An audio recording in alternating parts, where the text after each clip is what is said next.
Hi there, this tutorial will demonstrate how to export your document to a geospatial PDF in Map Publisher.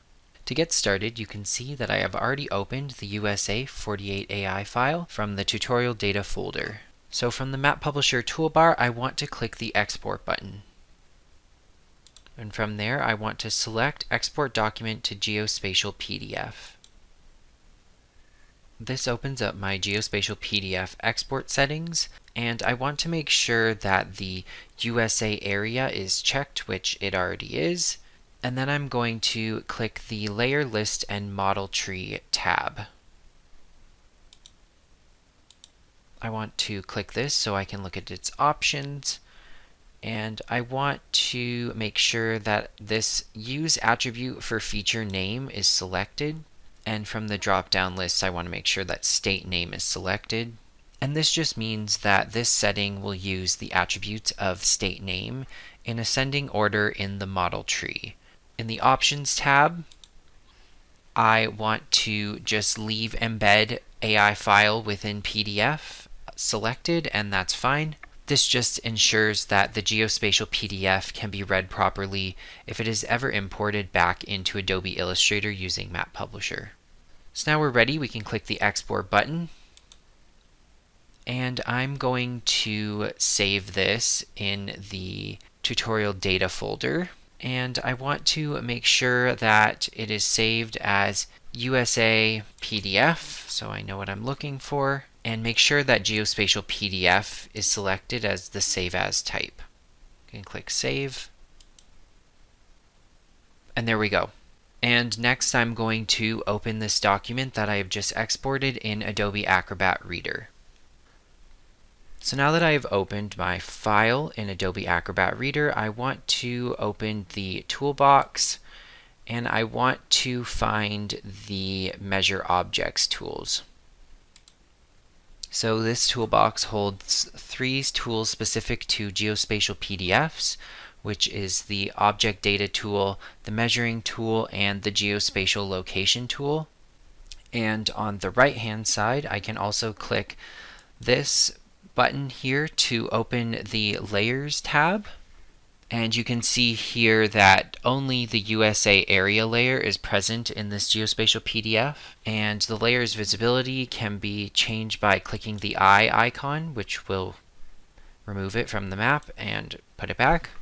And we can also go to the Model Tree button and we can expand the USA area, and you can see that all of the states can be selected on our map, like so.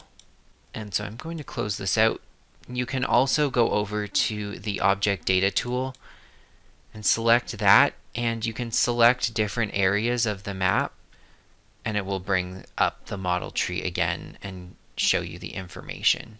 Next, I want to click the Geospatial Location tool, and as you can see, a status window has appeared in the bottom right corner, which displays the longitude and latitude of the cursor position. So as I move my cursor onto the map, you can see that it is changing the latitude and the longitude relative to where my mouse is. Next, I want to click the Measuring tool, and I'm going to draw a line anywhere on my map.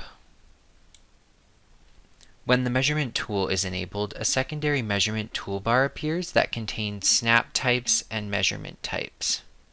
A status window also appears in the bottom right corner, which displays information on the distance measured, azimuth, and the latitude and longitude of the cursor position.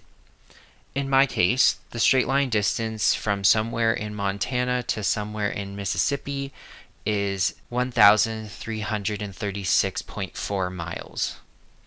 So now I want to open the menu for Adobe Acrobat, and I'm going to click Preferences, and then in the Categories list, I'm going to go to Measuring Geo, and this dialog box is used to change the geospatial measuring options.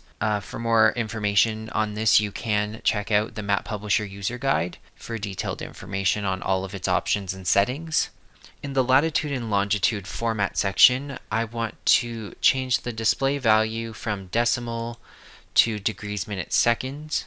And in the Use Default Distance Unit drop-down menu, I'm going to keep the default as miles. Can click OK to accept these settings. Now I'm going to draw another line. And we can see here now that the distance is displayed in miles and the latitude and longitude is displayed in degrees, minutes, seconds coordinates instead of decimal degrees. If you want, you can return to the Preferences menu and fool around with some of these measurement settings to see how you can explore your geospatial PDF maps. I hope this was helpful. Thanks for watching.